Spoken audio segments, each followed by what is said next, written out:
அன்பார்ந்த மைந்தர் இவரே. இது இயேசு கிறிஸ்துவுக்குள் பிரியமான என் சகோதர சகோதரிகளே, இந்த நிமிட நச்சதிக்கு இயேசுவின் நாமத்தில் நான் உங்களை அன்போடு அழைக்கிறேன். என் அன்பார்ந்த மைந்தர் இவரே. தந்தை கடவுள் தன் குரல் வழியாக, குரல் ஒளியின் வழியாக திருமுழுக்கு பெறுகின்ற பொழுதும் சரி, உருமாற்றம் அடைகின்ற பொழுதும் சரி, இயேசுவை குறித்து அவர் சான்று பகிர்ந்த வார்த்தை. இவரே என் அன்பார்ந்த மகன், இவருக்கு செவிசாயுங்கள் என்று அவர் சான்று பகிர்ந்தார். நாமும் அவருடைய அன்பு பிள்ளைகளாக இருக்க வேண்டும். நம்மை பார்த்து இவர் என் அன்பார்ந்த மகன், என் அன்பார்ந்த மகள் என்று கடவுள் சொல்ல வேண்டும் என்று சொன்னால் நாம் அவருடைய பிள்ளைகளாக இருக்க வேண்டும். நாம் கடவுளுக்கு மகனாக மகளாக இருக்க வேண்டும்.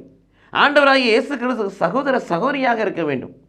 கலாத்தியர் 4:6 வாசிக்கிறோம், கடவுள் தன் மகனுடைய ஆவியை நம் இதயத்தில் வைத்தார், நாம் அவரை அப்பா தந்தா என்று அழைக்கிற புத்திர சுவிகார உரிமையை பெற்றுக்கொள்கிறோம். பரிசுத்த ஆவி நமக்குள் இருக்கின்ற பொழுது, பரிசுத்த ஆவியை நாம் பெறுகின்ற பொழுது, நம்பிக்கையின் வழியாக பெந்தெகோஸ்தை அனுபவத்தை தருகிற பரிசுத்த ஆவியை பெறுகின்ற பொழுது நாம் கடவுளின் பிள்ளைகளாய் மாறுகிறோம். அதனால் கடவுளை அப்பா தந்தா என்று அழைக்கிறோம். அந்த அப்பாவுக்கு ஏற்ற பிள்ளைகளாய் மாறுகின்ற பொழுது நம்மை பார்த்து கடவுள் சொல்வார், என் மகன், என் மகள் என்று. மட்டுமல்ல பிரியமானவர்களே, யோவான் 4:34 வாசிப்பது போல, எனக்கென்று உணவு ஒன்று இருக்கிறது, கடவுளின் திருவிழப்படி வாழ்ந்து அவர் பணியை இந்த பூமியில் செய்வது.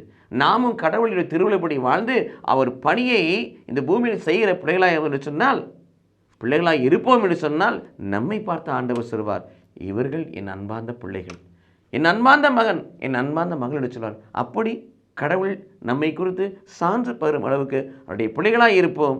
அவர் திருவிழத்தை இப்படி நடப்போம். கடவுள் நம்மை ஆசீர்வதிப்பாராக. ஆமென்.